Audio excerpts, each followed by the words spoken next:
Hello and welcome to the A.D.H.Deep-Dive, the show that's not about ADHD but is filled with proof it exists. My name is David J. Mund, and I'm recording this intro because I always forget to record intros when I have a guest. I am joined this week by Katie and Andrew Scavo, the Scavos of KAT&CREW. In this episode, we talk about all the super cool new stuff that KAT&CREW has released on their website.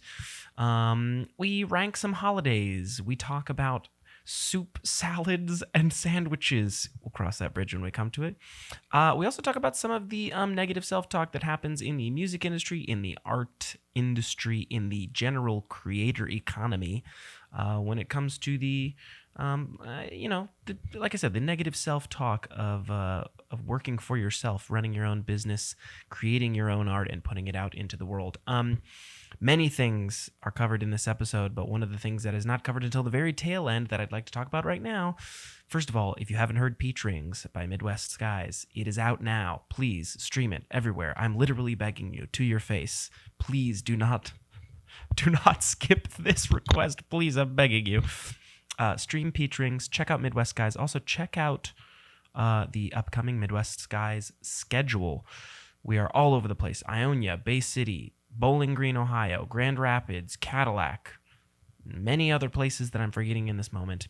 Anyways, this intro is taking way too long. Please, I beg you, MidwestSkiesRock.com. Check out Peach Rings. Again, if I didn't say it, which I think that I did, welcome to the A.D.H.Deep-Dive, the show that's not about ADHD but is filled with proof it exists. My name is David J. Mund. Let's get to the episode.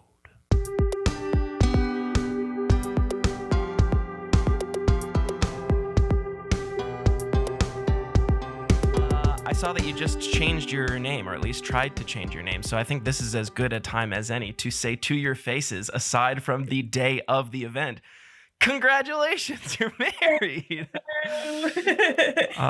Welcome to the podcast, Mr. and Mrs. Andrew and Katie Scavo of KAT&CREW.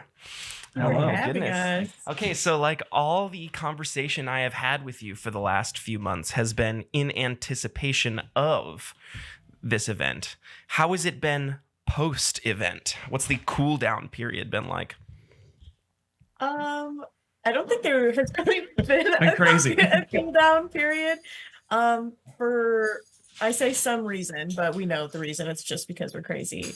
We decided to try to get into 2 shows post wedding. So, and we ended up getting into both of them. So we had a show 7 days after the wedding and 14 days after the wedding. And we had also had a show 7 days prior to the wedding.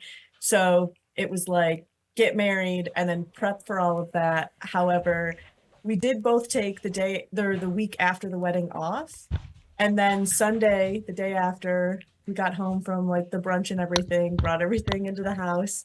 And I sat down on the couch and I looked up at Andrew and I was like, I'm not feeling too good. No! And I got so violently sick.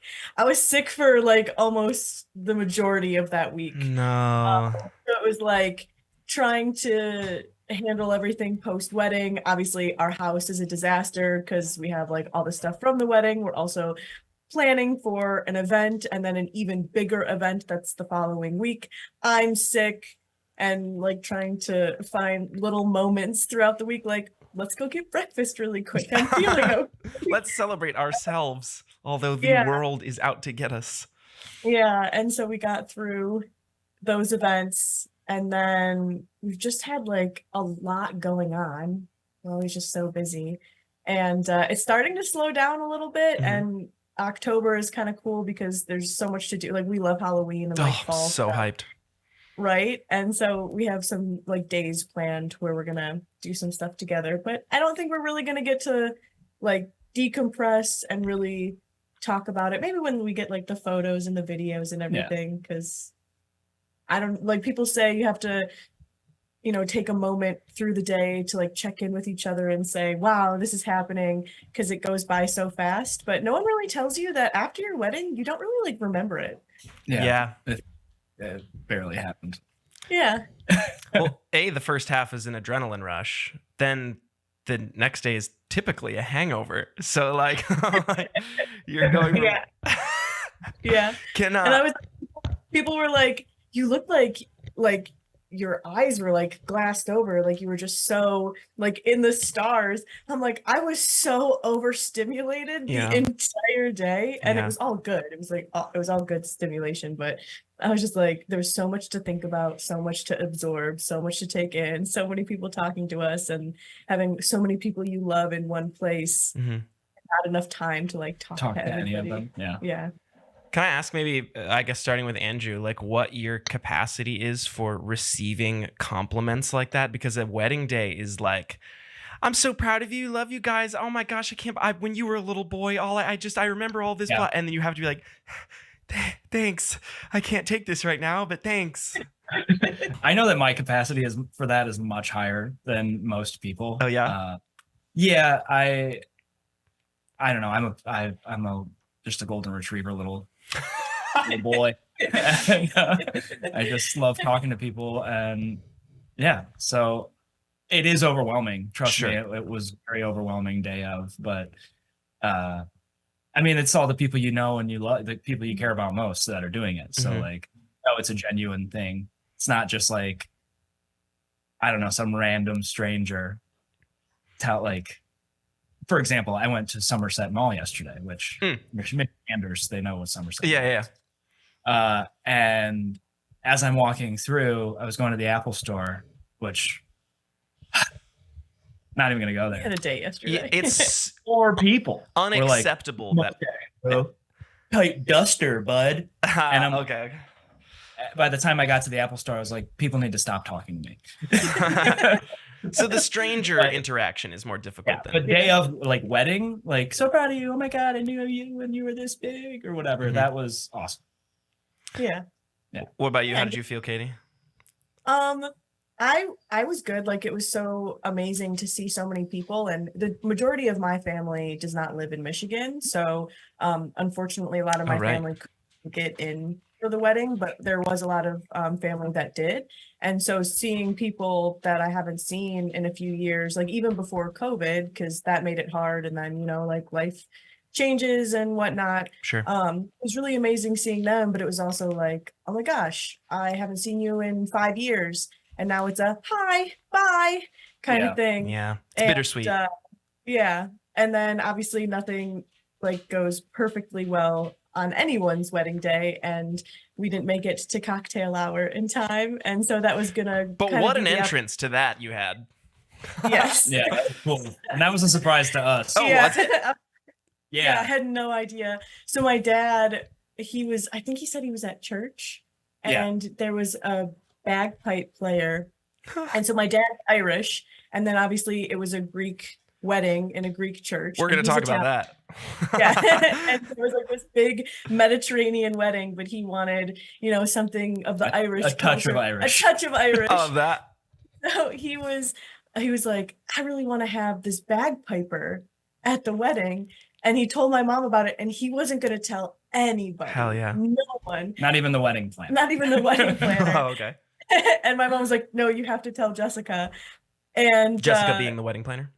Yes. Okay. And so obviously there was like a bunch of craziness that happened just before we got to the reception venue, and I was like so ready to get off the bus. And then I get out, I'm like, why is this man in full Irish garb? She was getting ready to tell him just to walk away, like, you can't be here, and he started playing. Excuse me, ma'am, this is for you. Yeah.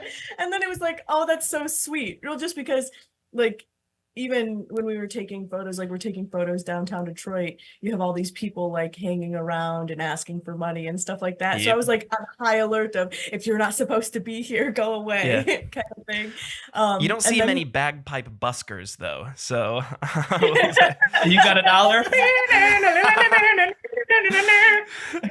Oh yeah, I know. It was very sweet. It was so unique. But I was like, and again, I'm like, just how my brain operates, it takes me a second to like connect dots sometimes, or like absorb what's happening, and I'm like, someone's playing the bagpipes. And you just see her dad standing at this railing looking like so proud. So excited. She was has so no awesome. idea. Yes. And our wedding planner, Jessica's like, just go with it. Just walk. Just follow him. That's cool. Okay. Okay. And then like we walked in, so it was like that shock, and then walking through our cocktail hour and seeing everyone was like, oh my gosh, this is amazing. And then all of a sudden they walk us right into the reception The venue. empty reception And venue. it was like one of the most beautiful things I've ever seen. Yeah. So then it was like bagpiper shock, whole party shock, whole, like the reception shock. And then we got immediately brought right back out the back door so that everyone could come in to do our, so there's like just like a shock after shock after shock. And then you get outside and we were handed like a plate of the appetizers. So just like shoveling giant meatballs into our mouth. Like so on the meatballs note, you kind of alluded to it. This wasn't just a Greek wedding. This is a Greek-Italian wedding. And man, what a party that was. It was in full effect. Yeah, this magnificent. So was this a Greek Orthodox Catholic church? Is Greek that Orthodox Church? Just Greek Orthodox. sorry. Okay. There's so many different denominations of. Anyways, on that note, with the Greek and the Italian side, and this will kind of serve as a transition into, the business a little bit. You've got many people to please while also being business owners who kind of like do this sort of aesthetic creation thing. How were you able to kind of navigate this is supposed to be a lush wedding for all the family and friends to like see in beauty, but also like put your own like flair of like, yeah, but we're hardcore kids. Like, what was that prep like? Okay. Hi, hello. Okay. Designed and curated everything. Well, he helped. I mean, I helped, but it was all your vision. Okay. Your vision, and I just made it happen. Yes. It was a 50-50 effort. But it was one of those things where, like, I mean, as a girl, you think about your wedding every day since you were born and like what that would look like. And then you think about it your whole life. And then suddenly it's, oh, I'm engaged and now I have to plan it. Wait, who am I now? Like, what does this look like? What is our relationship? Like the things that are important to us that can then be a part of that. And what does he want? What do I want? And that kind of thing, and like working together. And then it was also like, oh, this is incredibly stressful. Like there's not a moment in wedding planning that's not rip your hair out stressful, because if something's going to go wrong, it's going to go wrong. Yep. And even like just like small details. And so we were like, okay, what can we do to make this a little bit less stressful? Because there was a lot that happened with our reception venue that was really, really stressful. And I was like, okay, let's just let somebody else design certain aspects of the wedding. Just something that we have to worry about, especially because at the time we had invited like 360 people. And so, whoa. And that was like after whoa. Our initial list was close to 600. Oh, God. Yeah. And so that was like a whole other stressor, like trying to find a wedding venue big enough even to hold everybody. And so then the thought of, oh, we're going to have to make 360 name cards and then put 360 this, 360 that. And I was like, let's just like have our wedding planner maybe find a designer that can maybe take some stuff that I've drawn, because I had certain things that we incorporated throughout, like in our programs and like the stamp of our portrait and stuff like that. Like, here's a bunch of files that I've drawn or that we've gotten made, incorporate this and that. And then they came back and the quote was like $3,000. Ooh. Yeah. We're like, we can do this for like 200 or 300. Right. Yeah. And so it was one of those things where you open that email and we just looked at each other and we're like, absolutely not. Yep. We would love to pay designers like as much money as we possibly can. But then it was also, well, we can do this, and then we know we're going to do it how we want it. Yeah. And then something really important to us throughout the whole process was that we wanted to use as many small businesses as humanly possible. And we're like, okay, so all of our vendors are small businesses, every single one. And now we get to do stuff that would also maybe benefit our own small business, because this is something that we can not only do for our wedding, but we can do for someone else. Because another reason why we really looked into doing these things for ourselves is because, again, there's not a lot of this kind of stuff out there, like, Right. which is one of the reasons that KAT&CREW started, was we couldn't find the things that we liked. So we started making it. And then we realized that, wow, that whole actually exists in weddings as well. Like, you can't find a lot of Right. alternative stuff. So Yeah, you either get like the stupid, like overly gothic Huh. wedding stuff or the Valley Girl, yeah. you know, Which kind of stuff. I have to say, give me 2 seconds as I grab it. 1 second. I'm stepping off camera. Hold tight. Okay. Because they were mentioned, one of the cool little unique things that I kind of loved here were these these custom nameplates that you had made for everyone. Come on, focus. There we go. Everyone Yeah. got to their table, and there was the well, we'll talk about that product in just a second. But there was a thing. There was a thing that said where we were seated, or at which table. And then when you go up to the table, you have these. What specifically are these birds? They're swallows. Swallows. Okay. You would see these custom wood carved and inscribed swallows at your particular seat. I don't know. That's really that's one of those things that you don't really see. You know where you're headed, and then you kind of have to be like, is anybody sitting here? Is this where I sit? But it's like everything was specifically, and I will say, as a peek behind the curtain at the table that I was at, it was very obvious that you put thought into where people were specifically sat too. Like Yep. I really loved that. I really loved the table that I was sat with. We all got to know each other really well. That was a lot of fun. Good. Yeah. We thought that you'd like who you were saying. Oh, they were so good. They were so much fun. Yeah. When we were planning everything, again, weddings are so expensive, Mm-hmm. and I hate the thought of spending a lot of money on things that just get thrown away. Right. But also, I really wanted to make sure that everything had a use. Yeah. Sure. And so we were, every tiny detail, we put so much thought and energy in, but we thought about everything so much. It wasn't like, oh, let's just do this, or, oh, let's just do that. I'm like, we haven't really like felt that feeling that this is the right thing to do. So we're not going to make a decision yet. And so when we were talking about what the name cards were going to be, I was like, well, what if we did some sort of swallow design? Because we're really into swallows. They have like a love meaning. Like, they have a few meanings, but I mean, they kind of fit in with what we're doing. We really like traditional flash tattoos. That's a very traditional design. Mm-hmm.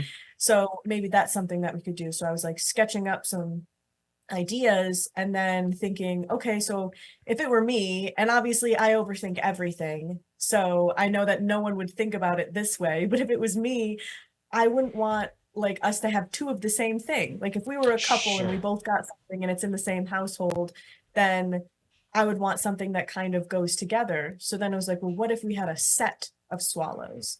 So if you were a couple, obviously if you were by yourself or you were a couple, you would get a swallow and then you would get a swallow set. So the two fit together. Aw, that's like cute. Lovebirds, and we're that's getting cute. married. Yeah. And so it was like trying to think of what that design looks like. How do we put the names on it? Then what's everyone going to do, which is a wooden swallow, Yeah. right? Like a keychain seemed a little weird.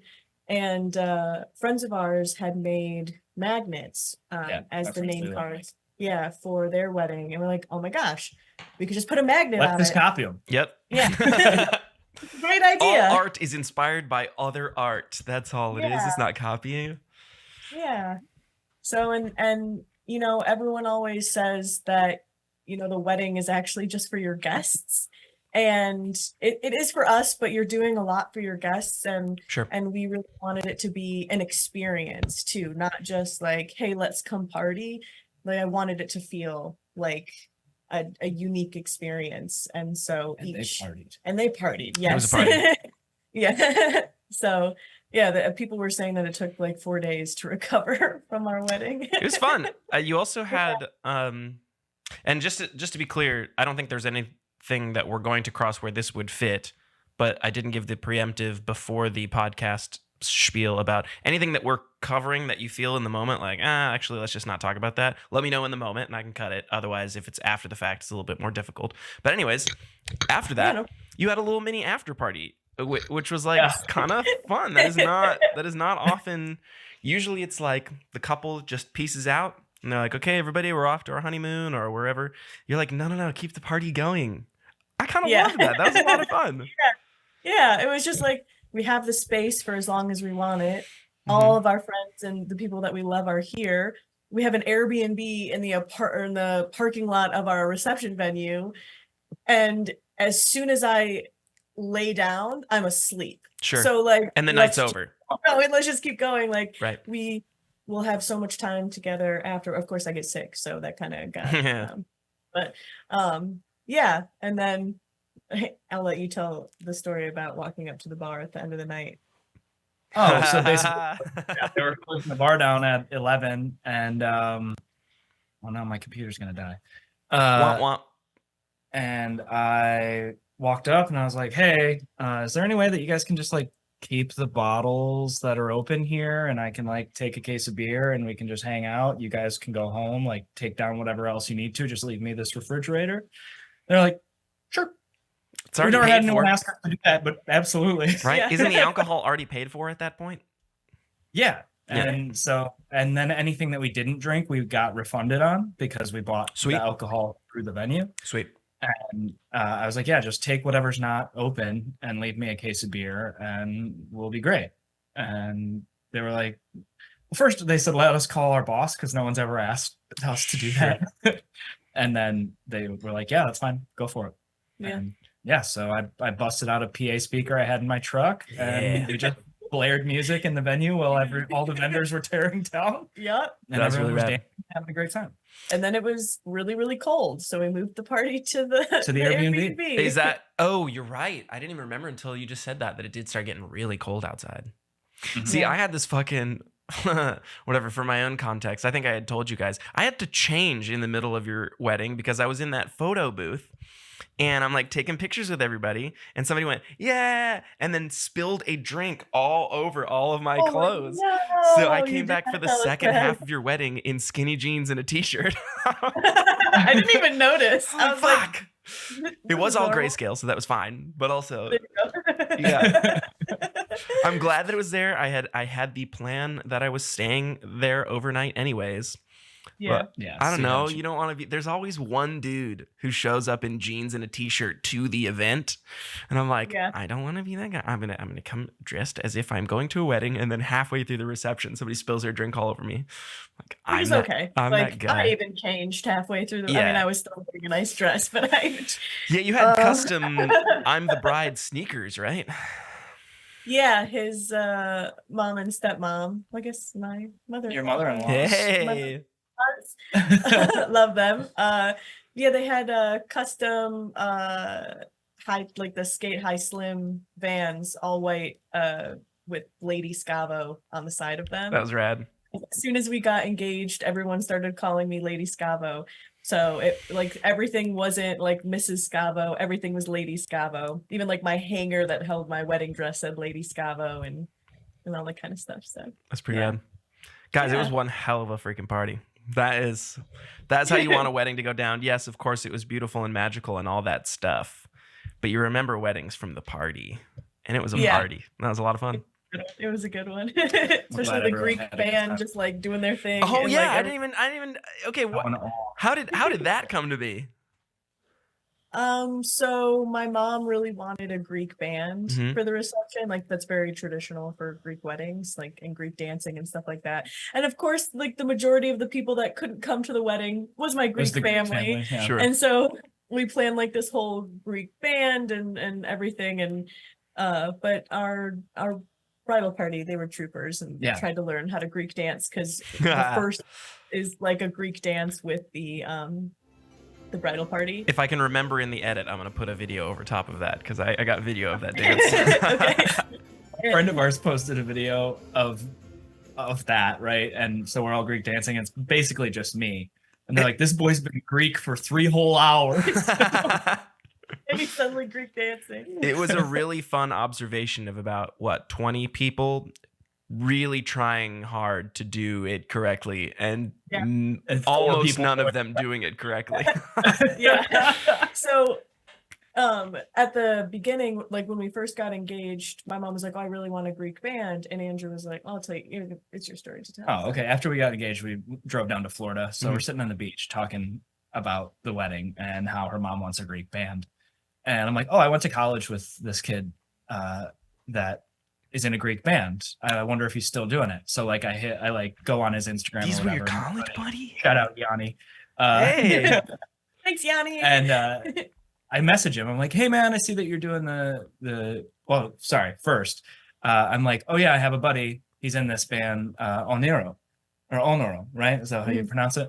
And so we call Katie's mom and we tell her, and she's like, "That's my #1 all-time favorite Greek band." She's like, "I have their CD. It's in my car. It's in my car." Like who I wanted. Dude, wedding. that's rad.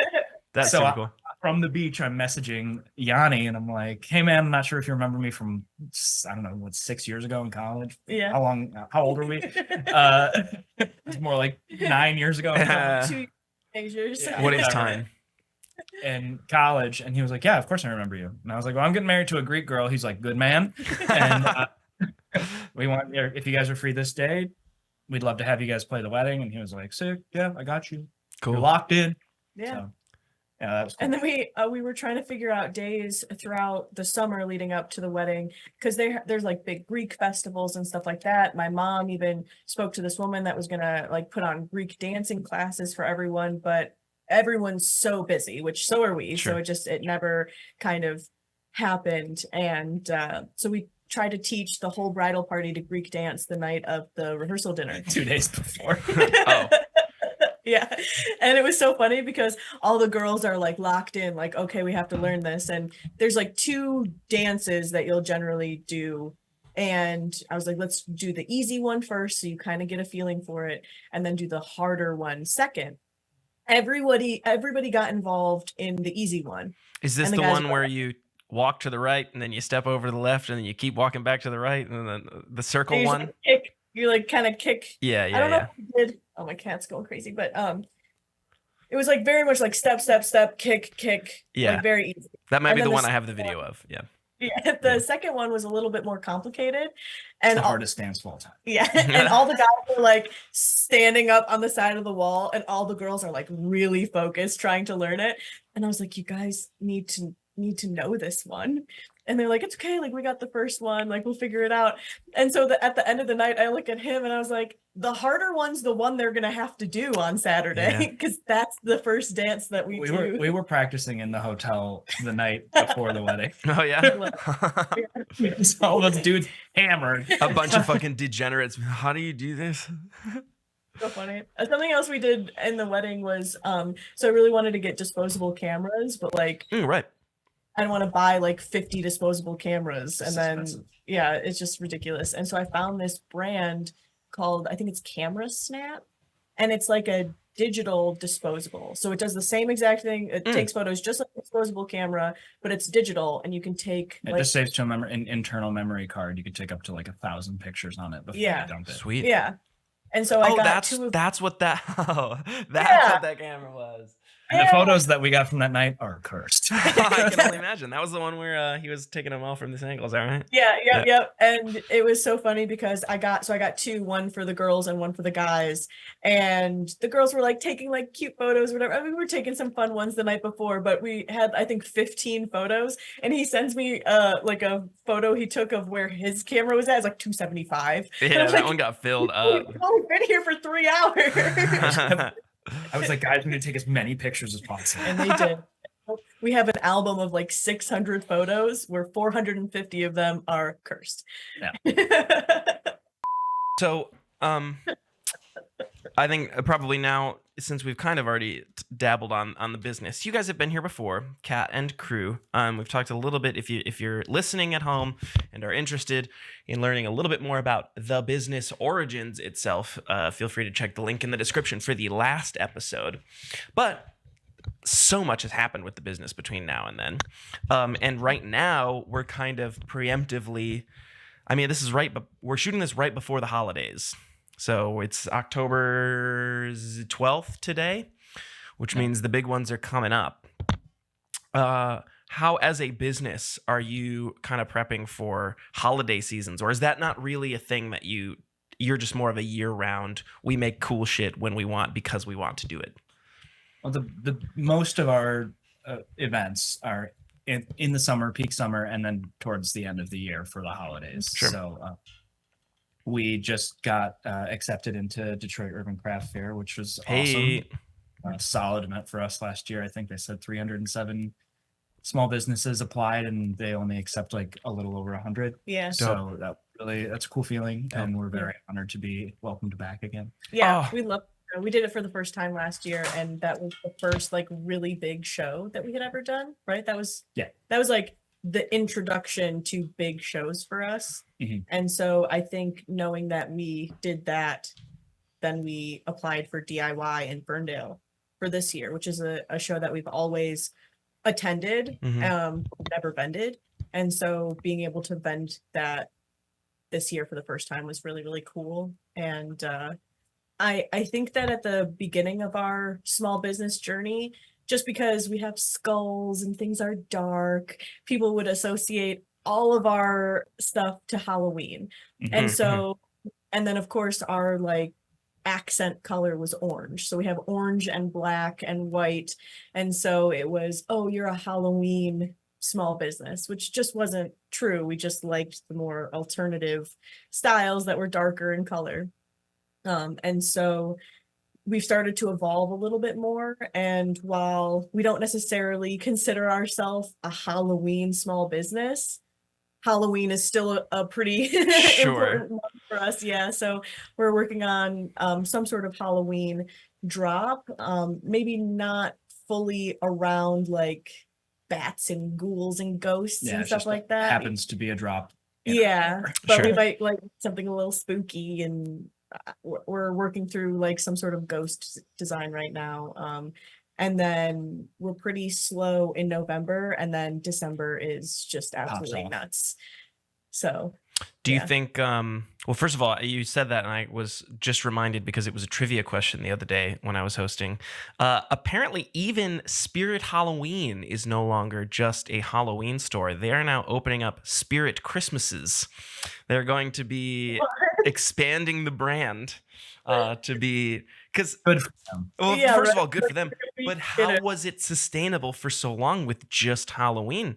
I mean, I don't really remember it. I mean, of course, we could look up the origins of Spirit Halloween, but that as its only business thing for like 2 months out of the year, how is that sustainable with so many brick and mortars? But they do it. Yeah.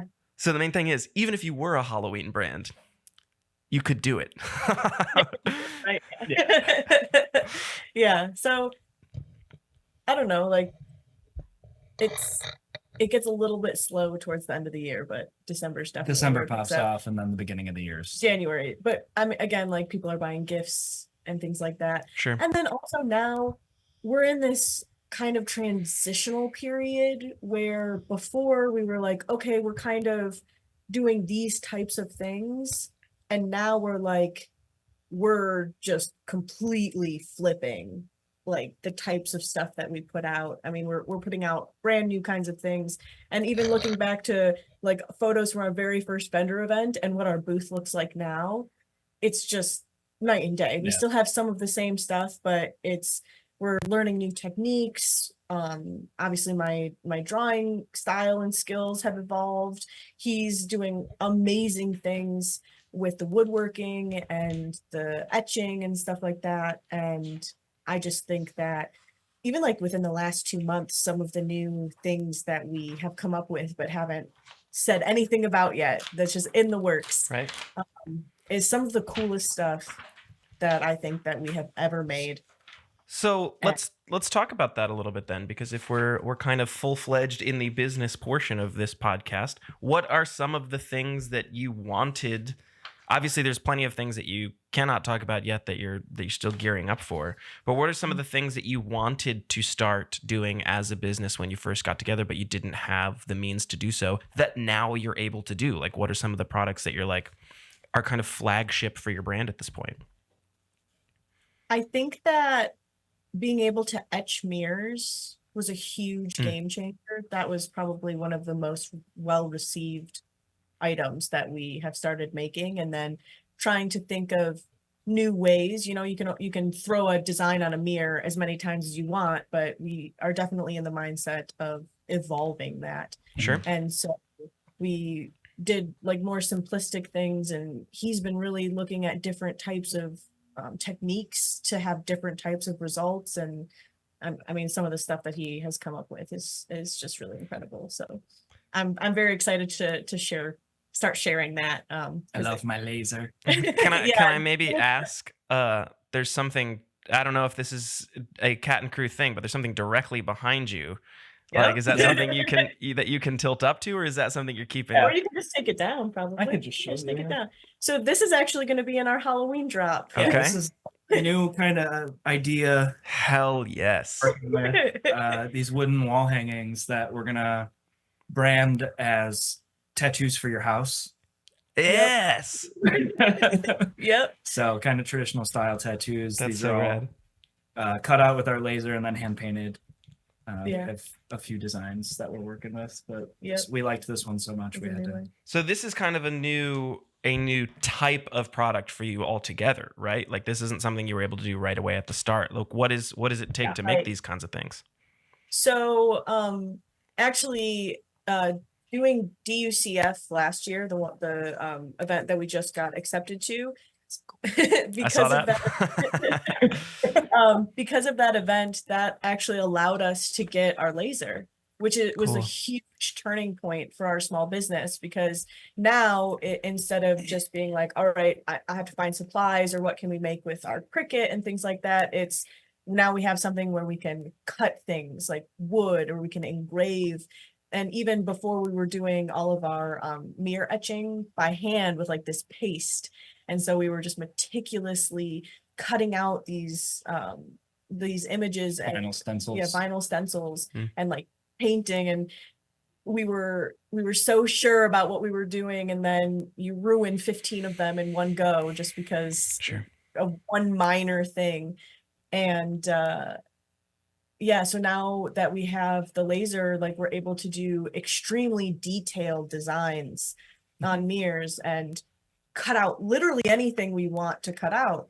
And so before, we were looking at really simplistic designs because you have to cut it out on a Cricut or create the stencil, and you're like weeding every tiny itty bitty little piece of that design, and it takes hours and hours and hours and hours. Like, we would spend so much time creating one thing. And so when we would have to make stuff for events, it was like, okay, this is going to be a 12-hour day, and I'm not going to have like a ton to show for it. So just putting a lot of that effort. And now with the laser, we can etch anything. Granted, like, certain tiny itty bitty little details on a tiny little surface, like, there are like different guidelines, but being able to like cut out these designs, we're able to make something that's a little bit more intricate. Yeah. And then we started with very simple, like cutting outlines out, putting them on wood, which still are beautiful, and we're still going to do those. But then I drew this like rose dagger design. Oh, right. And he cut it out on the laser and then hand painted each individual piece and fit them together. And it was just like oh my God, this is so cool. Like, we've seen people make stuff like this on the internet, but now it's in front of us. Now and you can actually do it yourself. And then you made that. Is so crazy. And so then that was like, it takes time. Like, it's a still very tedious process, but the outcome is just insane. And so now we're focusing a little bit more on those kind of things and figuring out how big can we make this, or what kind of designs can we do with this? Can we make it into a lamp? Like all of these different things that we weren't able to do in the past that we now have the ability to do it. We just have to figure it out. Can I maybe ask, as a peek behind the curtain a little bit, like, how do you know that it is time to take that risk to like invest in your business like that? Because of course there's like things that you wanted to do 2 years ago that you're like, we just don't, either we don't have the money or we don't have the resources or whatever. But there comes a certain time where you're like, if we want to be us in our most authentic self, we have to invest in our business this way. Like, what is that like for you guys? I mean, we talk about it with each other, say like what we want to do with it, and then we just do our research. And what's been really, really nice, and we've been very fortunate, is that we don't really put any of our personal money back into the business as of 2 years ago. Yeah. It's Cool. The business is self-generating, self-funding. Cool. Like Katie said, the money we made from the UCF last year, we used to invest in our laser. And then the money we made from DIY, we used to invest in an embroidery machine, which we haven't even had a chance to touch yet. Sure. And so like we just do our research and say the kind of products we want to make and find the best machine or equipment for that. And we have this laser. I'm making really cool stuff. I already want a bigger laser, you know? Okay. We're learning more about lasers, like the difference between the one we have and a CO2 laser and the capabilities of those things. And then he's getting so good at the program and like understanding different settings and like templates and all this other stuff. It just has opened up a whole thing. And then also thinking about, okay, what do we want to make? What is the thing that we can reach first? So when we purchased our laser, it was, okay, do we get an embroidery machine? Do we get a laser? Do we do a huge run of clothing? Like, how do we want to invest this? And the laser just made the most sense because it just feels like home decor has been probably our number one category. Yeah. And so we focus a lot on that.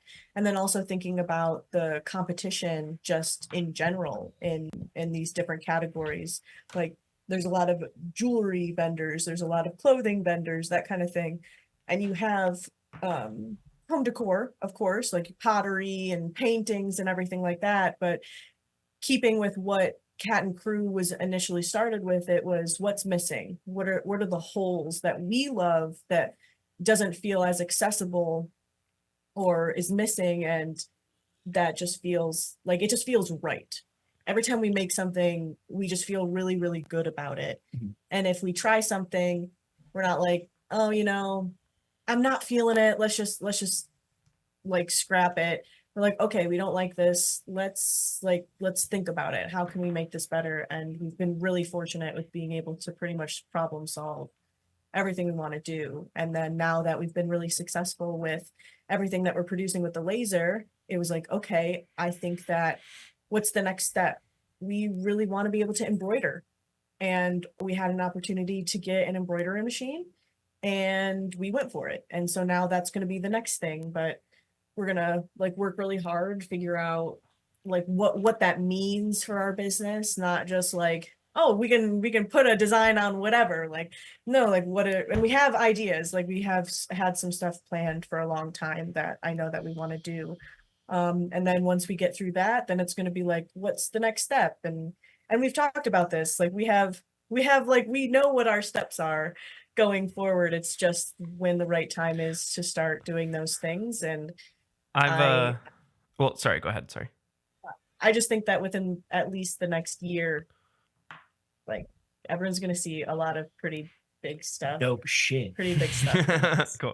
I'm like, I feel like I'm shaking. I'm so excited. It's just really, really cool. And I know we both feel very, very fortunate that, you know, we still have our 9-to-5 jobs, but we're doing something that we genuinely love and been pretty successful at it. So I've got some specific questions about the sort of the next steps, but if you had to at this point, also so I can throw some graphics over, what are some like flagship things that right now, like if you had to give me 5 like specific items, whether they're pieces of clothing, whether these tattoos for your house right now that you feel like authentically represent your brand the most right now that you're selling online or at these vendor events?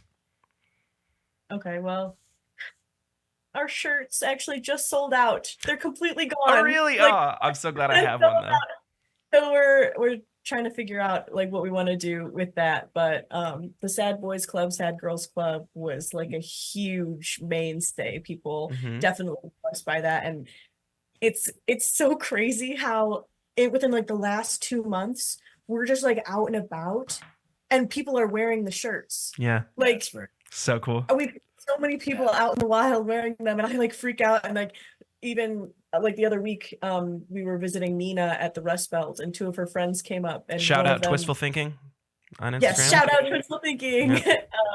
One of her friends was wearing one of our shirts and didn't know who we were. We didn't know who we were. So I'm like standing there geeking out, like. I'm like, be cool, be cool, be That's cool. wild. We didn't say anything because it's just like, what do you do in those scenarios? Like, you don't want to be crazy. But see, I'm just like, okay, like, wow, okay. To maybe step on your toes, I think that is a fundamental difference between you and me in that I'm a raging narcissist. In that when I was I saw Blink 182 at Little Caesars Arena. Oh, hey, big guy. Shout this guy out. Who is Vixen? Okay, Vixen. She's shy. Yeah, Vixen in she's the middle like, there. I'm done with this. She's been between us the entire time. There you go. I saw Blink 182 either last year, the year before. It was like right when they announced that they had come back, or that Tom had come back. I went to see them at Little Caesars Arena, and 2 separate occasions I saw people wearing the Midwest Skies Come Back For Me shirt, and my intuition was to like, play it cool, don't say anything. But I like ambushed them. I was like, I just want you to know, I think it's so cool. That's my band, and like, oh my god, I thank you so much for wearing that shirt. And they're like, oh, you're in Midwest. I thought that was cool. But yeah, like that, it's such a surreal experience to like see your brand out in the wild. Yeah, it's so funny the difference between you and I, because I saw somebody wearing a Division shirt. I walk up to them and be like, that band fucking sucks. See, to me, it's like, thank you for this split second of me not thinking I suck. I needed to tell you that. I will say I have ambushed somebody before. We went to Sad Summerfest summer, and a girl walked by wearing a Sad Girl shirt. And I freaked out, and I was like, oh my God. And so I ran after her, and I was like, oh my God, you're wearing my shirt. And she's like, yes, I know you. Oh my God. That's so cool. And she's like, I knew that I would see you here. I just had a feeling that this is the type of event you would come to. And very authentically you guys, that event. So like so she wore it, and that was really cool. That's dope. Like, hi, if you're watching this, thank you for wearing our shirt. Cool. So the shirts. What else we got? We have some very some banners that are always a staple. We have this is not a punk house; it's a punk. It's in my bedroom right now, though. We have it's Still death, so it's like a hand, regular hand holding a skeleton hand. Those banners are pretty big staples. And You've Eat Your Last Haul. And then our You've Eat Your Last Haul banner. Yeah. All right. So we have to make so much inventory for every show because we sell out of those every show. It doesn't matter if we make 10 of them. It doesn't matter if we make 30 of them. They always sell out. Our etched mirrors have become a big. People love them. Yeah. Another item. More. We just keep making so many of them, and then they sell out so fast at vendor events. Yeah. So that specifically, like our brand kind of that kind of stuff. And then Katie jumped on or kind of spearheaded the charm necklace train. Okay. And charm necklaces are huge right now. Yep. And Katie curates each one. She meticulously picks out each charm and cool. Like it's not random, it's thought out. Yeah, every single one is at the vendor events as well. Like if somebody asks for one, you like custom work. Cool. But she makes a bunch of them. I've done it a couple of times. I won't do it there just because it takes a long time to like set it up. But when we did an event earlier this year, I made a bunch of them, and then they went so fast that I was making them and then setting them out, and then they would sell within 5 minutes. Cool. And so I guess like that's something that we're learning as we're evolving, and like so thankful, right? It's like a good problem to have. But before we were like made to order type of company, and now we have to have inventory because of these types of things and all the events that we're doing. But so these bigger events, it's like, what do you bring? What do you but so the banners, those 3 for sure, the etched mirrors, the charm necklaces, I feel like our wooden wall hangings, like the diamond ones, Yeah, have those are been, starting those are starting to pick to up. pick up. Well, on kind of on that note, Everything. well, you guys were talking about like what do you bring to these specific events? Obviously, we're kind of wish casting right now. Do you see yourself, obviously, with, let me break down the fact that we live in a capitalist country right now. So of course there's incentive to make profit and then expand and then make profit and then expand. Is a brick and mortar building in your future? Is that something that you guys are like interested in? Or do you like the approach for these vendor events more like because they're like, you can go everywhere else rather than people coming to you? We would love for that to be our future. Yeah. And that's the goal. Yeah, we want to In the end is to have a brick and mortar, make it a cool like music venue, bar. Okay, I'm glad that you just said that because I knew you were kind of talking about that a little bit. Also, I'm going to text this to Katie real fast to ask if we can talk about it. Because I can't remember if this was more wish casting. Yes, we can talk about it. It's happening. Okay, well, I've texted it to you anyway, just in case. Is that something we could talk about? Yeah. Okay. All right. Well, then on that note, you said I just texted Katie, KAT&CREW Music Fest. Because talking about a brick and mortar being also a music venue, I guess now that you know what I'm aiming for, pick up on that a little bit. What's that process been like? We're in the very early stages of planning Crew Fest. Crew Fest, yep. Crew Fest, Remember? okay. Awesome. We love music. We love our friends. We love art. We love creativity. And we just think that bringing that all together in a cool way would just be so much fun and like a good challenge. And yeah. So basically we want it to be a show or a festival, let's say, an all-day thing where vendors are set up, people are there to attend and listen to music, and food trucks, or if it's in the parking lot of a bar that we're thinking about having it at, then there's food and alcohol. See, non-alcohol. I see your wedding as the pitch for Crew Fest. Like you were able to get a bunch of small businesses, a bunch of vendors together for one particular event. You just add music on top of that. You guys have the organizational structure to do this. Yeah. And also like it's KAT&CREW and it will grow. Crew Fest, I would love like if we can do it and it's successful, that it would just grow and not necessarily just be what I'm about to say, but we want to support our homies, and we have a lot of friends who own small businesses. We have a lot of friends that are in bands. Obviously, Andrew's in a band, and so we're talking about that. We'll get to that. And we just want Crew Fest to be like the introduction to just be all of our friends. Cool. So we're gonna like all of our vendor friends, all of our friends that are in bands. Midwest guys. What? Yes, we will. That day. But yeah, and then it's not just KAT&CREW, it's like our crew, it's our homies, right. Crew Fest. So there's kind of a double meaning to it. It's Katie and all her. Oh. Okay. I'm gonna raise the thing up to the camera here. Andrew, you can raise your full one here. Then, well, let me just pawn it off to you. What am I currently showing the camera right now? Y'all want to talk about this a little bit? This is our hot sauce collaboration with Hot Sauce. They are a hot sauce maker out of Redford, and we met them at a vendor event at Urban Rest. Shout out Urban Rest for supporting us. And these were actually the favors for our wedding.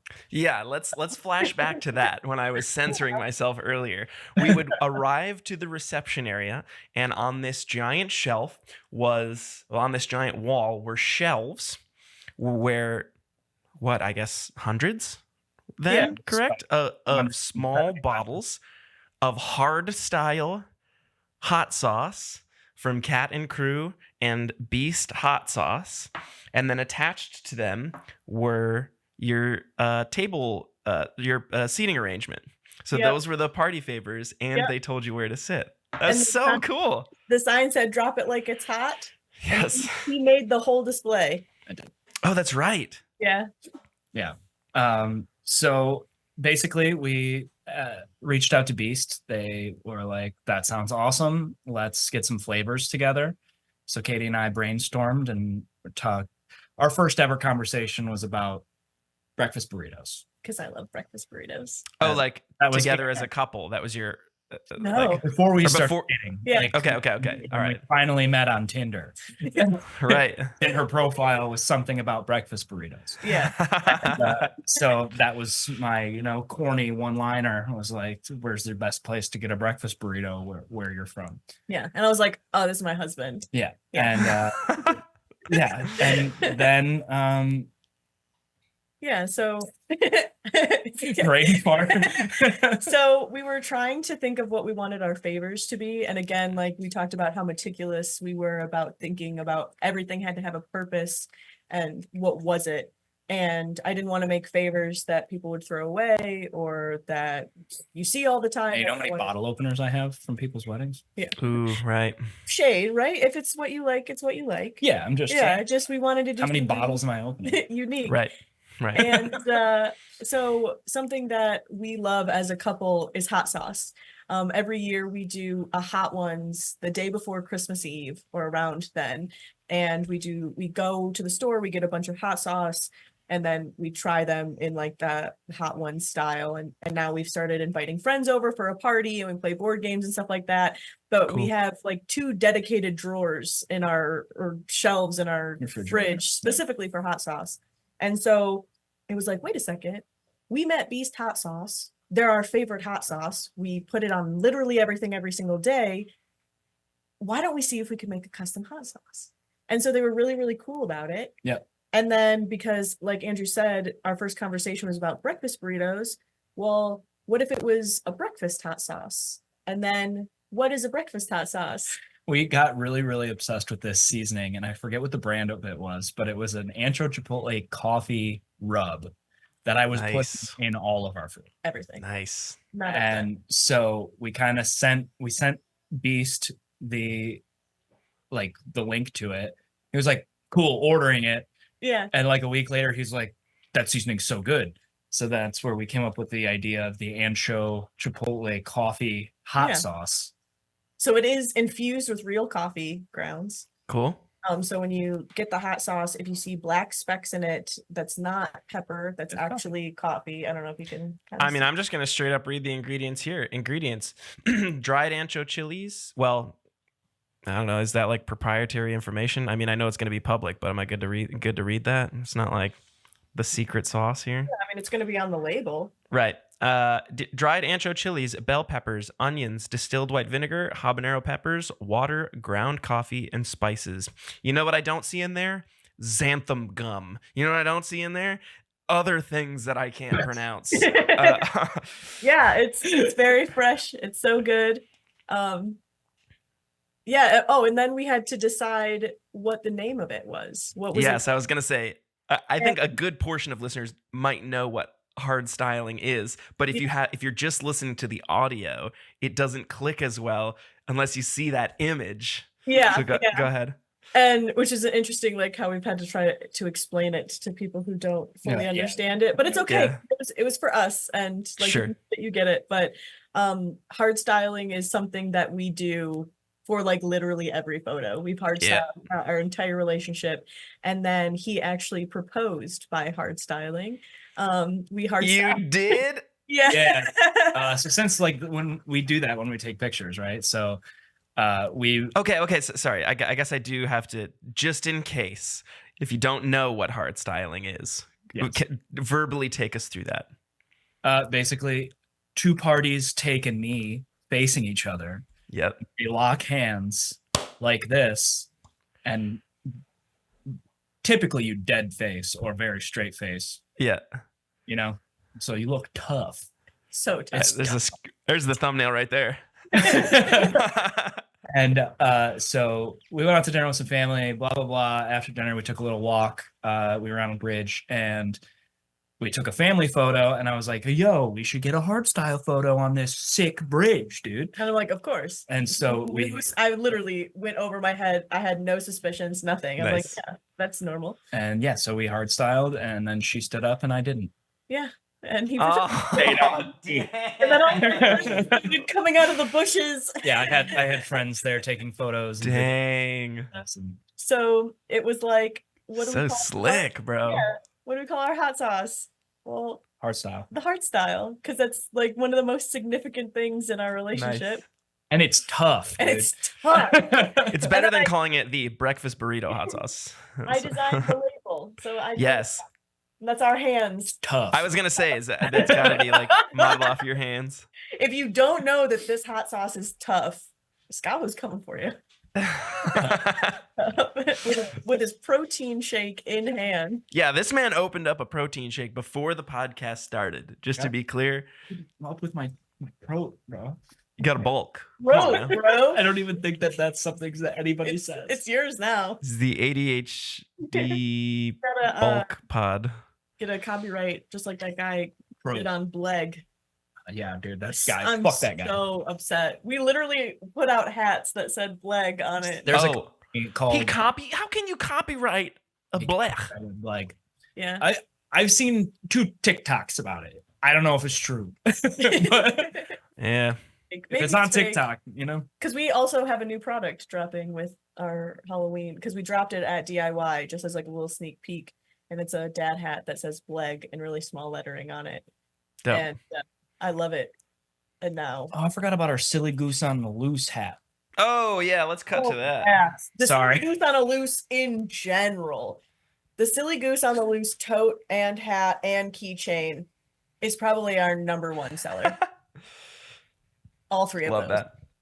Yeah. But yeah. So to maybe round out this segment a bit, hardstyle. It won't just be these small bottles, right? No, You've got it'll be full size life-size bottles coming bottles. soon. Yep. Lifestyle. It's gonna be as big as him. My understanding is that this is the first public announcement of the hardstyle. When can Heard it people here get it? first, folks. Hell yeah. When and where can people get that?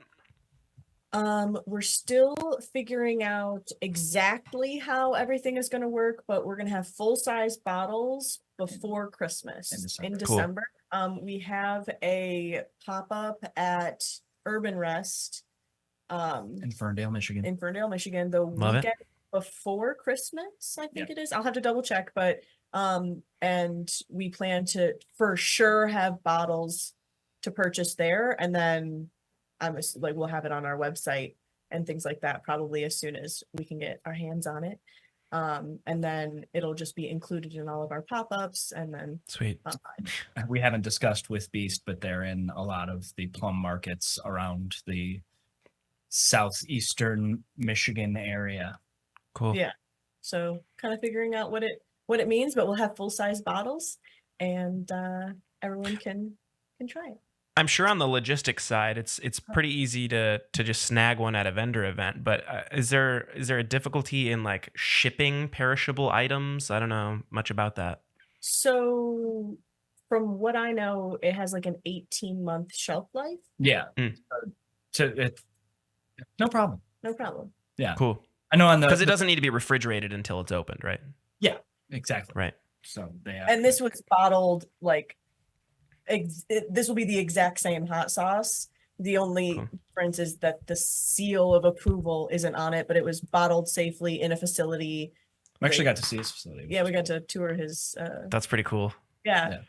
Man, that's like the coolest Gustavo Fring shit. So, yeah, we're so excited. Like, it's a cool product. we suddenly have a hot sauce. Like, not only with our wedding favor, but now, like, thinking a year ago, if you were like, hey, you're gonna have a hot sauce that people can buy. What? Yep. It's tough. That's what I'm just gonna. Every single new thing we do, that's tough. It's pretty tough, dude. Imagine that first message on Tinder being, "Hey, want to start a business together?" Okay. Well, so I'll give you my remaining notes. And then I'll let you guys take some creative initiative depending on what you want to talk about. Obviously, I reached out and asked, like, what are some things you could talk about endlessly, forever, and always. A lot of that is something that we've already kind of talked about. But you know what? Fuck it. I've made the executive decision. Since we were just talking about hot sauce, I think this is relative enough. What is the soup, salad, or sandwich game? Oh, okay. So it's one of my all-time favorite games, but also makes me so angry at the same time. Okay. So it's a game where every single food or drink, I guess just food item that exists in general has to go into one of those categories. So is it a soup, salad, or sandwich? Like a hot dog is a sandwich. A hot dog is a sandwich. A taco is a sandwich. Can I? So it has to be a creation, not just like spaghetti is salad. Okay, not to already poke a hole in this, but what about like a steak? Oh, that's a salad as well. That's a salad as well. Because you cut it up into little pieces. You're eating like little pieces of it, right? Because it can't be a okay. Anything you eat with a fork is a salad. Anything you eat with a fork, almost. Yeah, I mean, if you cut up a hot dog, I would say it's also a salad. Yeah, a cut up hot dog is a salad. Oh, okay. Or then it's a sandwich. You see how infuriating it is? You can't stop. I think it's more infuriating to hear that, like, that things are so binary. Is a stew a soup or is it a salad? Oh, yeah, for sure. I would consider stew a soup. It's a soup, yeah. But it's like really chunky. And like... that's just chunky soup. Any like creamy dessert is also a soup. Cottage cheese, by this logic. Yeah. Soup. I don't know. Is it a soup or is it a salad? Fruit salad, I guess. If it's with fruit, it's a salad. If it's without fruit, it's a soup. You know what I've decided? I regretted steering us in that direction. Some people also do it where, like, what is it? A soup, a taco, or a sandwich? And then it's like... Yeah. There's lots of yeah, but the soup salad sandwich is my favorite. This really tough hot sauce? Soup. That's soup. Yeah, soup in a bottle. Yeah, for sure. Fall. You got to get your soup Sundays on, just like us. But what if you put that on a taco? Is it now a sandwich soup? It's part of a sandwich. Did you put soup on your sandwich, or is it now part of the sandwich? You did put soup on your sandwich, but it's still a sandwich. It's basically like dipping your grilled cheese into tomato soup. And also, is a bread bowl a sandwich or a soup? I feel like it's a sandwich. Yeah, 100%. Bread bowl is a sandwich. Let's talk about music. That's what I mean. Okay. You could talk about that forever, right? Because there's sure, yeah. You're like, never speak to me again. I wish I could. You know what, you guys? Yeah, I guess this friendship had a limit. It's. Let's talk a little bit about No Vision, dog. What's going on there? Oh, we're recording. Yeah? Yeah. For what it's worth, No Vision is Andrew's band. Yeah. Lump yourself into a genre if you must. I like to say we're like alternative punk, alternative hardcore, post-punk. Who the fuck knows? That fits. Yeah, what is that? I hate playing that game. 3 bands. Just went through this. So No Vision is for fans of Comeback Kids, Sum 41, and Alanis Morissette. There you go. That fits. So, yeah, we're recording. We have a few shows coming up in the upcoming months. Expect a single from us soonish. I love that. I will say, I guess, again, this is maybe one of those things we could cut. I don't necessarily think that it's like hidden information, but there was the inkling of a possibility that No Vision would headline your own wedding. Yeah, there were talks of it, but I'm glad we didn't bring all that. Dude, that would have been too much. Hammered. And that was the reason that it was up in the air. It was like, would they physically be able to play that show? Yeah. Yeah. And like, I was at the end of the night, I was very drunk. But I know he experienced it. yeah, I know. But the Can we talk listeners about that? and it was Uzo got me. But the guys were probably way worse off than I was.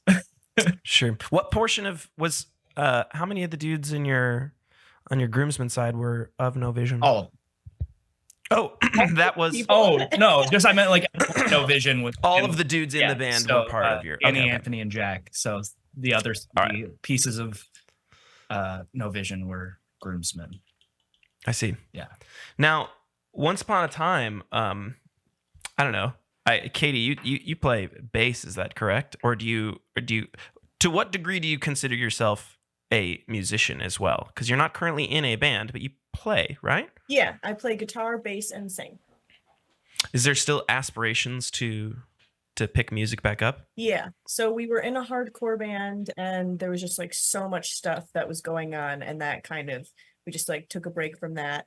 And then we're talking about, well, we've talked about starting a pop punk band. We have a name, we have all of the members. We just have to find time to jam. to come together and jam. Yeah. And then Andrew and I have talked about maybe starting up some sort of like 2-piece project. It's been a while since I've gotten to do anything musically, and I really love it. And we are very, very busy. And when you have 100 Sure. million hobbies, trying to pick what takes what portion of your time, music has kind of fallen from the wayside for me. Yeah. But I also, it's like so important, even on my side of things, to make sure that he feels supported with his music. And I'm so sorry to address this, but if you slowly look over your right shoulder, Katie's having a wild dream right now. oh, she's like twitching. Yeah. Little toe beans are going crazy. Sorry. That was such a distraction for me. It was more important than me, for sure. I'll be the first to admit that. But yeah, so even like when we're really, really busy, like I'm glad that he gets to play shows and has practice every week and gets to put all of the time and effort that he wants to into it. So, and now I want to try to find some time for me to be able to kind of re-explore music.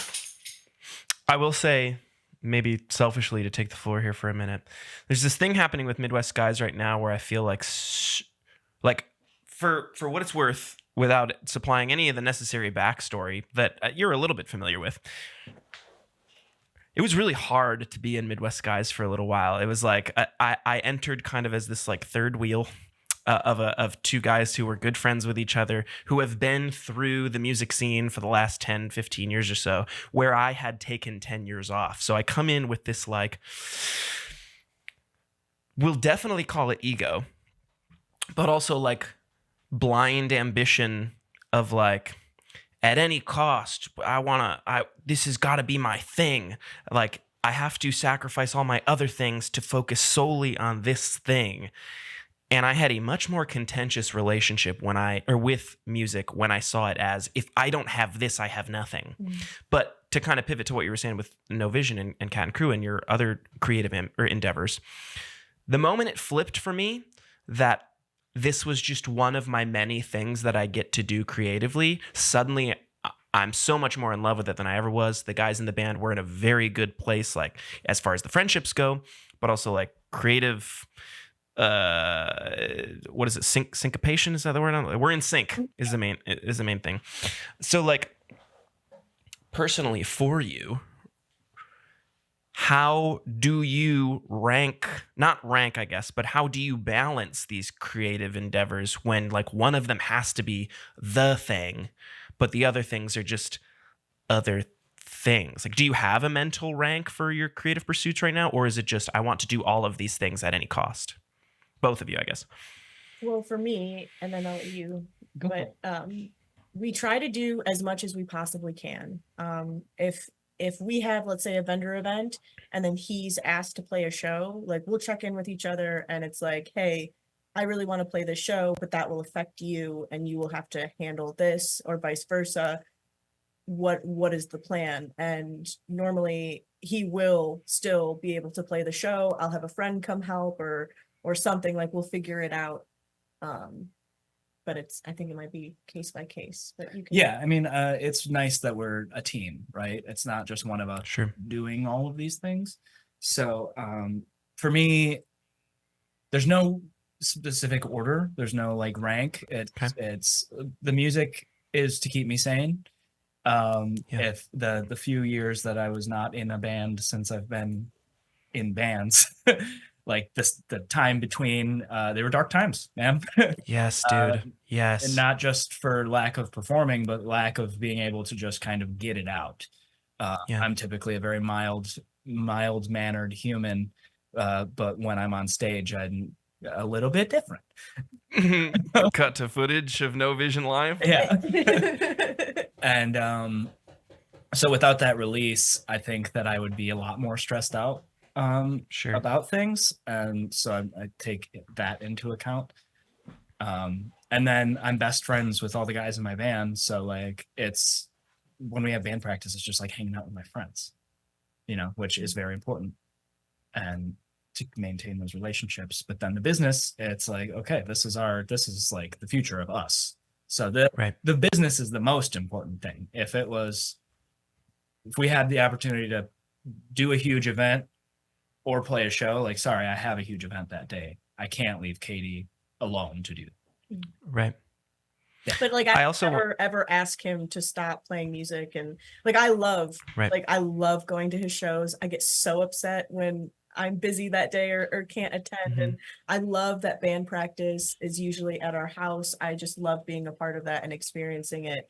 And like, obviously we're married now and we've talked about having kids and things like that. And even through that, I would never, ever ask him to stop doing what he's doing, because music is important to him. And it's also important to me that it's important to him.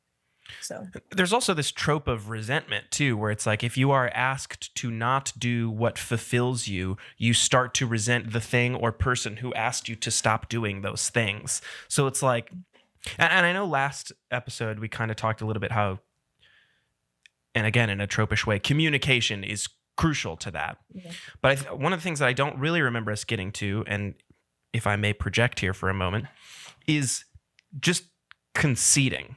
So I don't necessarily mean this necessarily in the business sense or the music sense, but as a combination of both. We are artists who believe in our art, who think that we have a really, really good idea, but sometimes because you're part of a team, your idea is not the one that rises to the top, and you kind of have to, whether you believe it fervently or not, concede that I might not be right here. Mm-hmm. How do you guys do that creatively? Like whether it's the No Vision versus KAT&CREW thing, or it's just like this particular line of product or this like hook in a song, like what is your level? You know, I asked you earlier, what's your relationship to accepting compliments? What is your relationship with accepting criticisms? Yeah. I accept them pretty well. Maybe not right off the bat. I'm my worst critic though, so you're also very hard. Felt. Yeah, I suck at everything. Oh my god, dude, that's what I'm saying. It's so hard. But we're good at it. I think like we trust the other to be honest with us. Yeah, and we respect each other's opinion. Yeah, which I believe was what I said last time. Yeah, sure. Yeah, yeah. I mean, I'm not gonna sit here and say that every second of every decision that we make is a perfect communication of I don't like that. Okay, it's great kind of thing. Like, right. But we have an extremely healthy communication style where we talk about something, and then if the other person is like, no, like you're not quite understanding what I'm trying to convey, or I've worked really hard on this and I'm frustrated that it's not what I want it to be. It's not like taking that out on another person. Mm-hmm. And then I just also feel like we're very patient with each other. Yeah. And those processes. But it is, I mean, he's just hilarious. So whenever something go his way, it's always like, well, I'm just terrible at everything. I'm just bad. Like bad. We're working on some of our house, and he was building this like piece of furniture and it didn't quite look how we expected it to. And I'm like, but you did something amazing. He's like, no, I'm just really bad at this. No, this is just the worst thing ever. Yeah.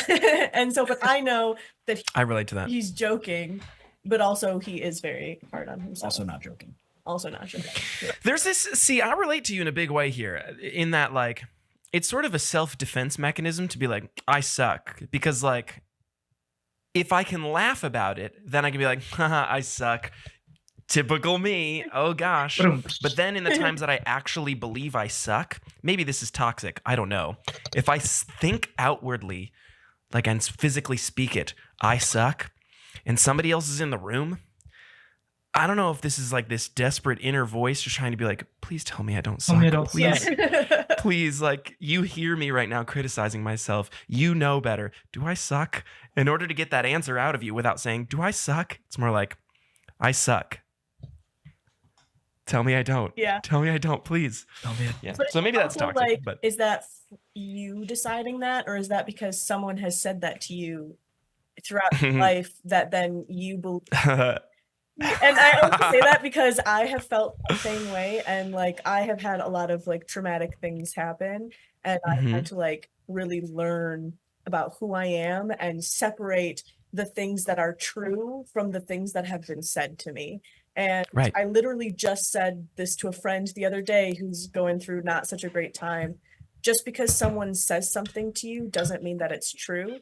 And that's something, because I used to take so many things so personally, and just kind of seeing, and now I'm like, I analyze it more, but like, where's that coming from? And I think Right. that we talk about like imposter syndrome all the time, and it's like, wait, can I do this? Like, you're saying these negative things about yourself because you don't think that you can accomplish them. And we have that too, like when we're working on things, like, are people really going to like this? Like, wow, this is crazy. This event was so successful. We weren't even expecting that. And then it's, well, why weren't we expecting it?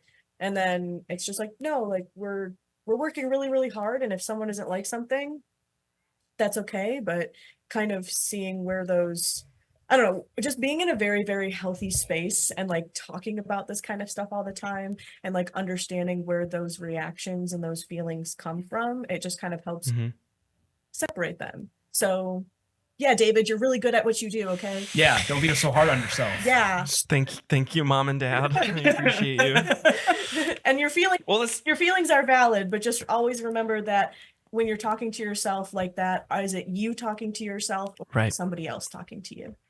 Yeah. Or is it, whatever. At the root, there's always some, whether it's this exact example or not, there's always some sort of like, it's because my daddy didn't love me enough, or because my kindergarten friend told me I wasn't good at drawing this art thing, so I've always thought I suck at art, because it just rooted itself in these formative, malleable, mushy brain guts that my brain, like, so, okay, good. But you're also, Well, if you're scared of failure, then you're finding every single reason that you would fail more than all of the reasons why you would succeed. Right. So if at first you don't succeed, you can dust it off. I should have cut this at the soup, salad, and sandwich game. you're like, don't talk to me like that, okay? Well, I think there's just one more thing that we can talk about before we head out, which I think is just kind of a playful banter. Anyway, we've kind of mentioned that the upcoming holiday seasons are coming up. This has nothing to do with the business or art or creativity or whatever, but like maybe personally among yourselves, let's rank some holidays here, right? And I don't mean that in like, what's the better holiday, like Christmas here, Thanksgiving here, or whatever, but like, if you had to flashback to your childhood up to now, the amalgamation of all your holiday experiences, what do you personally look forward to the most? Because I know that some people, I'm getting better about it personally, but there's for some reason some contention with holiday seasons. Like that's where you get the big sads for whatever reason. I don't know if it's because it's cold or because it reminds you that life is fleeting or what, but like, let's just talk shop on holidays a little bit. Well, he knows my favorite holiday. It's Christmas. I love Christmas. Yeah? Yeah. Yes. On our first date, we started talking about Christmas, and she was like, oh yeah, my favorite holiday is Christmas. Christmas. We're just gonna. I was like, what? What just happened? I thought we were going to talk about breakfast burritos. Oh, Yeah. God. So hers definitely Christmas. I love the holidays. I think that the big sad comes from like people that don't get along with their families. Sure. Or they feel like they're not accepted in their family, which I mean, we have a lot of friends that don't really celebrate holidays with their families, so we've kind of adopted them into ours. Yeah, like my buddy Phil, he spends every Christmas Eve with us. Basically, he comes to my mom's house for brunch. Yeah. I love that. Yeah. So Halloween, Thanksgiving, and Christmas, like I guess those are like the big three. Hold on. New Year, right after that. Come on now. New Year's, yeah. I consider New Year more of the. I consider it more of a holiday than Halloween, right? Like Halloween's like a party day. Bye, David. These are the like. Well, think about it. Okay, but I just mean like Halloween is one of the ones that you either do by yourself or with friends. Then the Thanksgiving, Christmas, and New Year are like the family, like traditional type thing. Halloween, there's always something different, but the three, Thanksgiving, Christmas, and New Year, are kind of like locked in. That is a typical experience. I could have done this a more suave way, but whatever. I mean, the edit, it desperately needed to happen. It is at this point that for some reason, some of the audio with Katie and Andrew's side got pretty badly messed up. So I took their backup audio that they were using, which was just kind of recorded off to the side in their room. So the audio from here on out is going to be a little shaky. Still plenty of substance to get to. Just wanted to preemptively ask you to forgive us all. Okay, thanks. This is more just a personal note that I wanted to talk about, that I've talked to you plenty about. I really enjoy this because you brought it up. This thing has gone everywhere, which maybe you can take over, but well, I guess let's tell the audio listeners, if you'd like, what I'm holding right now. So, my grandmother who passed away, so in Greek it's Yaya, so she's my Yaya. She had these big, beautiful plants in her house, and I just didn't have the means to care for them as they deserved. And so David was kind enough to take one of them, and he is currently nursed it back to health. Yeah.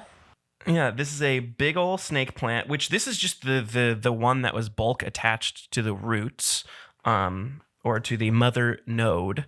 We've got new growth coming in literally as of today, I'm seeing. But every time it gets a little too big for this like central pot, which whatever, snake plants usually go much more straight up. This thing was all bent out of shape and like had a little bit of a traumatic shock to the root system. So everything's kind of growing a little bit wonky, but it is a healthy snake plant that every time it gets to a point where I've got things that I can give cuttings out to, I'll just give a handful of cuttings away.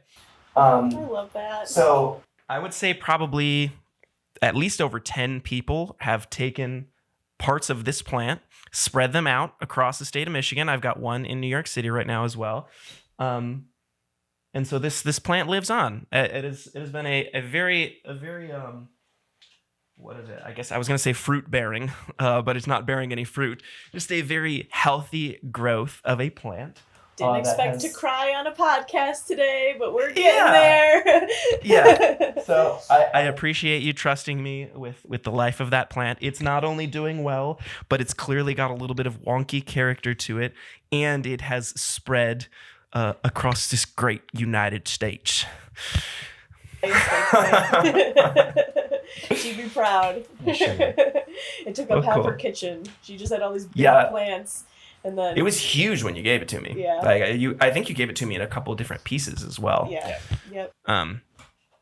So yeah, a few of the nodes were nursed back to health, and then those were all plotted in there. And then like I said, it's gone fucking everywhere. So and then I guess just to touch on that, because this will maybe tie into the Christmas thing. We were talking about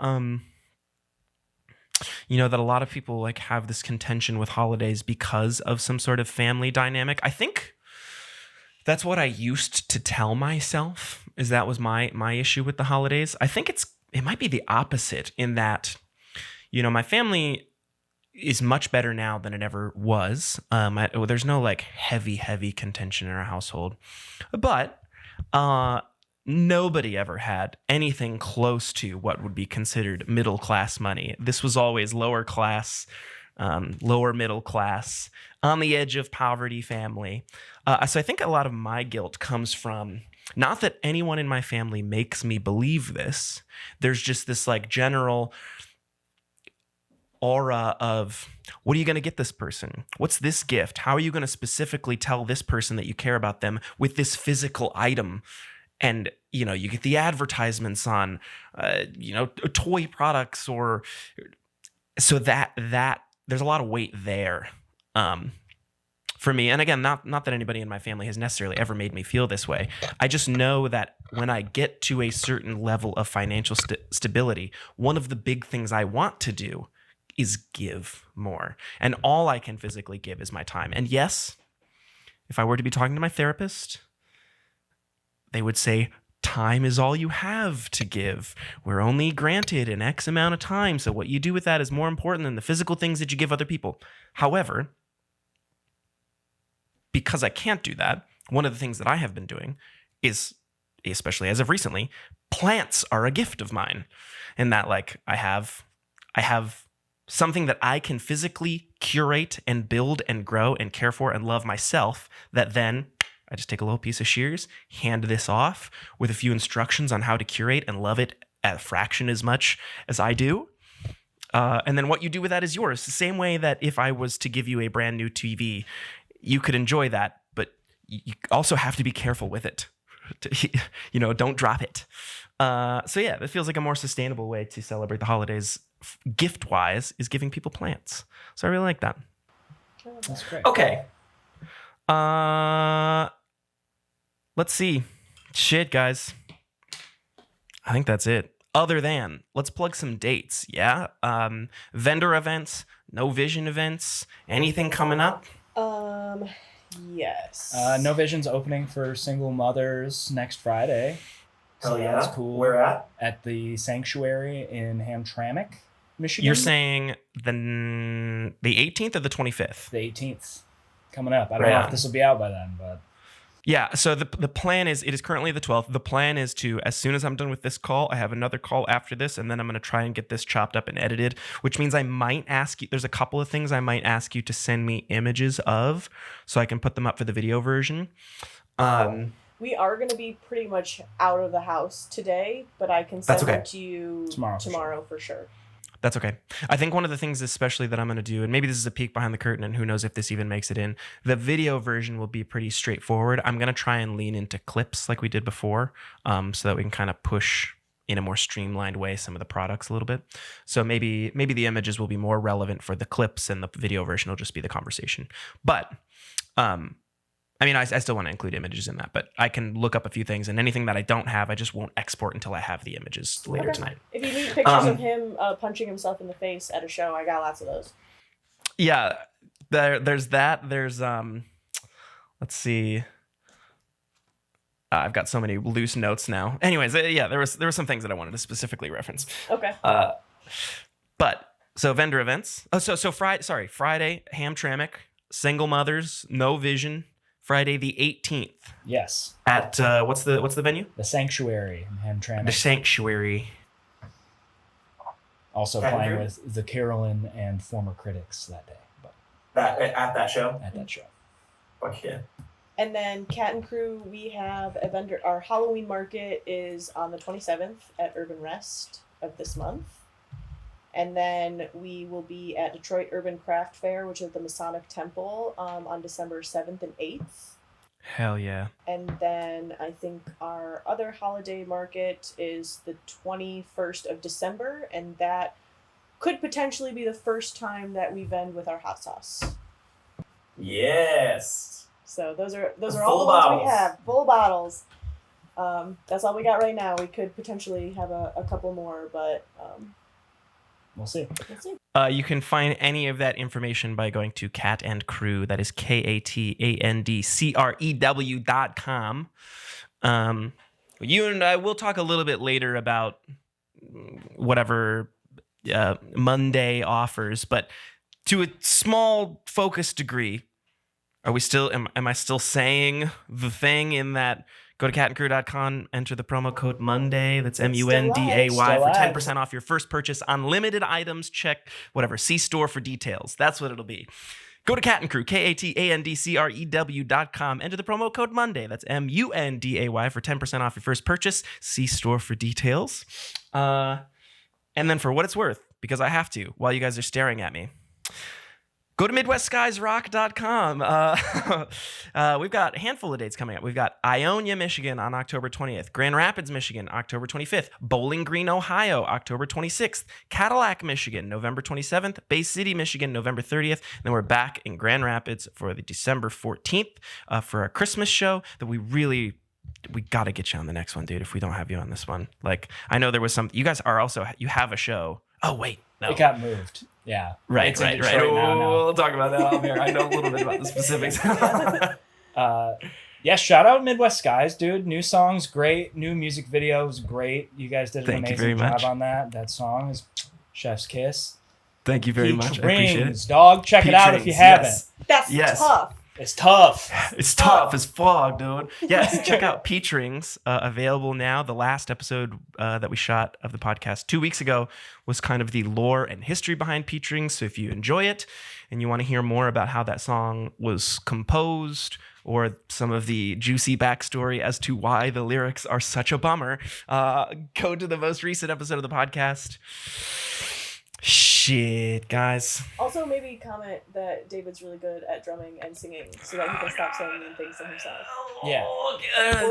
I'm a soup. I'm malleable. I can't. He's a soup. I'm a soup. You heard it here first, guys. All right. Thank you, guys. Go ahead and hang out on the line. Again, one more time, KAT&CREW.com,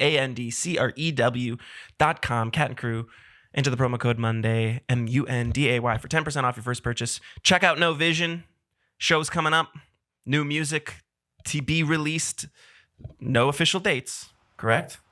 No, correct. Yeah, no. And then keep an eye out for Hardstyle, the collaboration between KAT&CREW and Beast Hot Sauce, the coffee ancho chili hot sauce, soon to be available everywhere. You guys hang out on the line. Love you guys. Thank you for listening. I'll see you next time.